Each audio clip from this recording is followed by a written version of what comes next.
Money doesn't change people. That's what people say. Usually people who haven't had enough of it to find out. Here's the more honest version.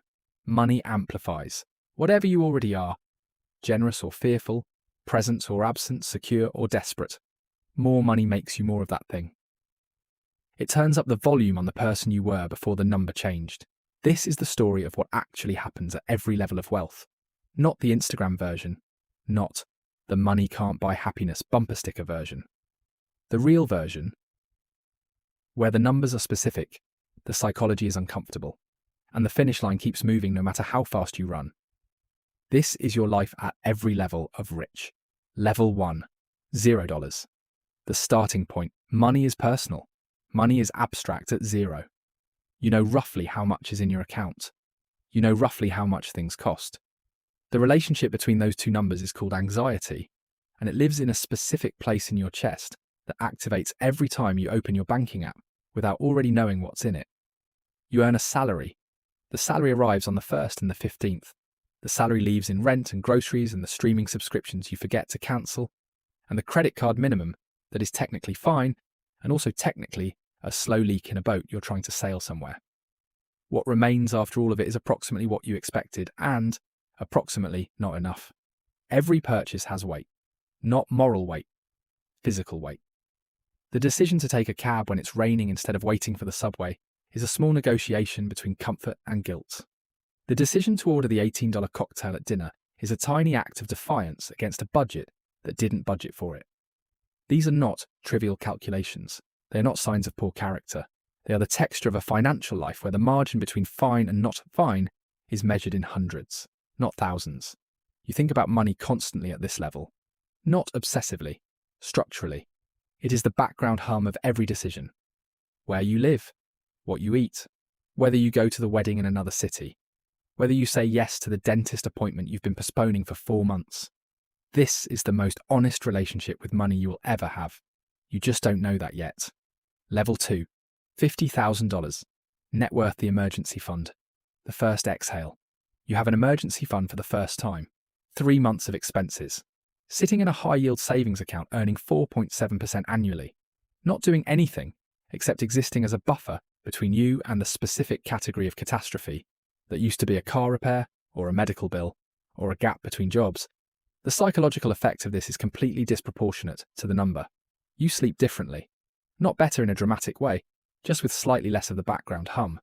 The hum is still there, it's quieter. The difference between having $0 in savings and having $8,000 in savings is not $8,000. It is the removal of a specific kind of fear that you didn't fully know you were carrying until it was lighter. You have a 401k. Someone at HR explained it during onboarding. You contribute enough to get the employer match because a coworker told you not matching is leaving free money on the table.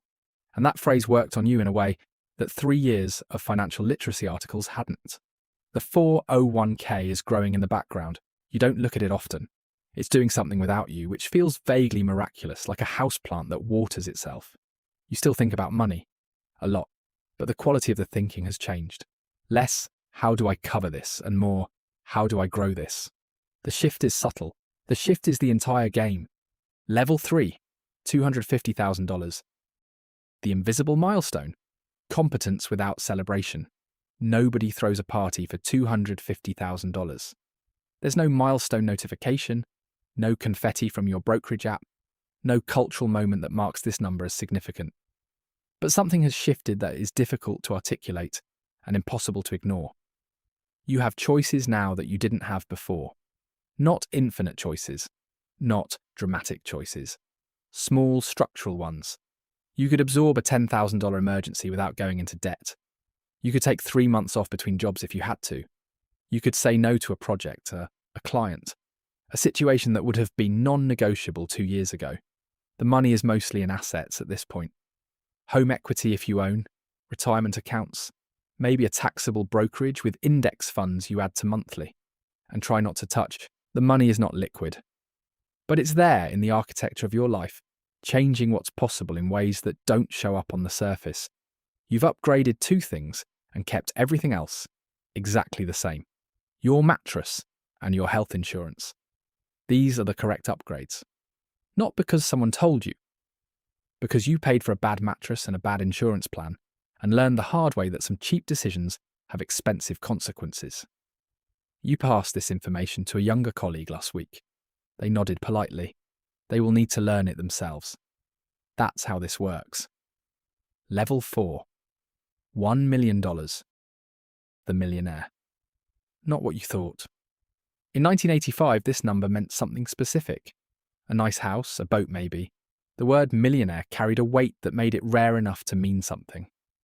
In 2025, it means you have options, not unlimited options, not never work again options, not the options the word millionaire implied to your 10-year-old brain, but real structural options.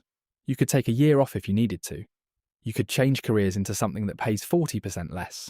You could absorb a serious financial setback without losing everything you've built.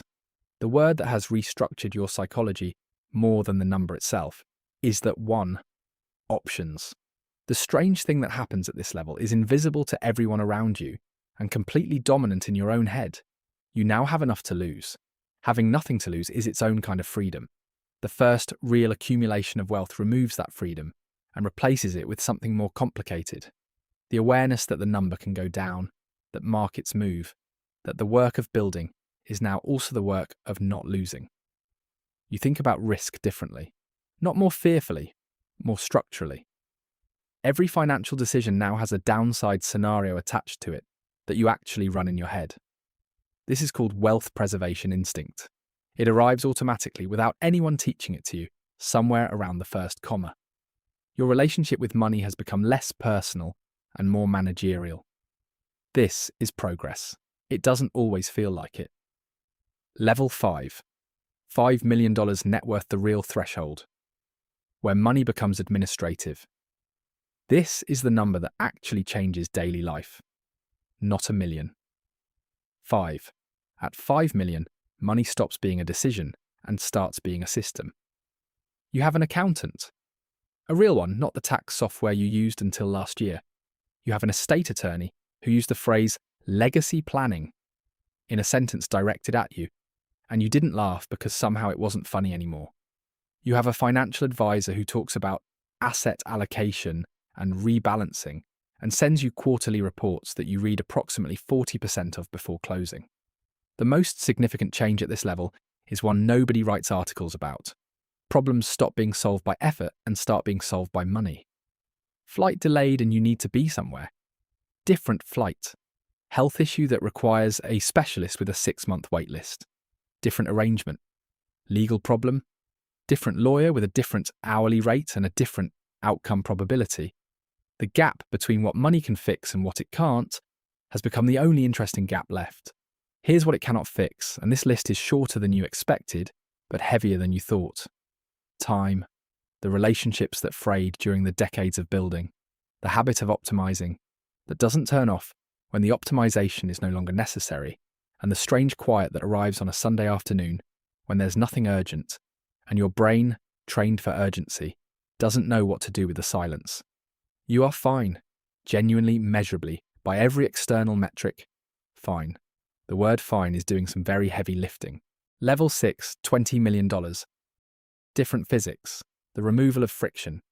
You live in a world with different physics now. Not metaphorically, literally.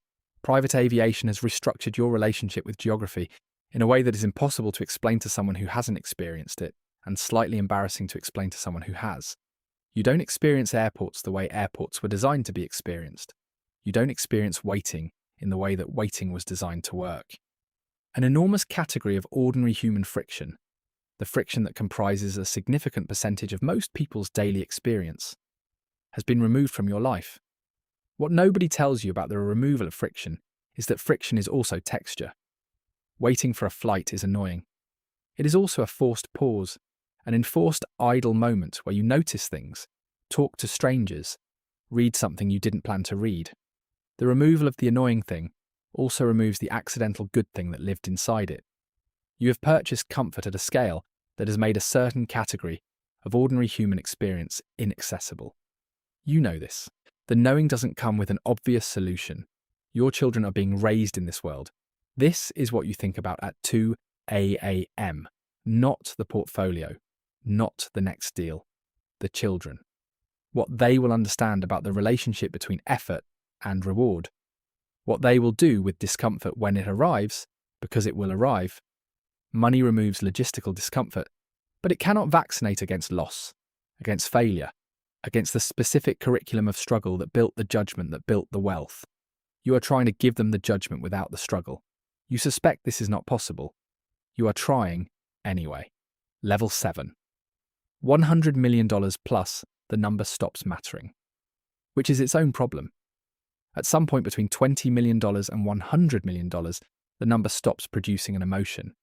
Not because you're ungrateful, not because you've become the caricature of a rich person who forgot where they came from, but because the human brain was not designed to process the difference between $40 million and $80 million in any felt sense. Both numbers mean the same thing experientially, more than enough. And the brain correctly identifies them as equivalent and moves on to things it can actually process.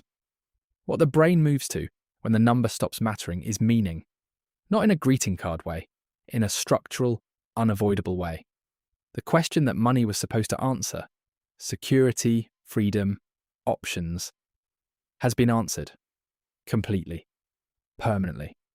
And so the question behind that question surfaces, the one that was always there but was easy to defer when there was still a number to chase. What is this actually for? Some people answer this question well.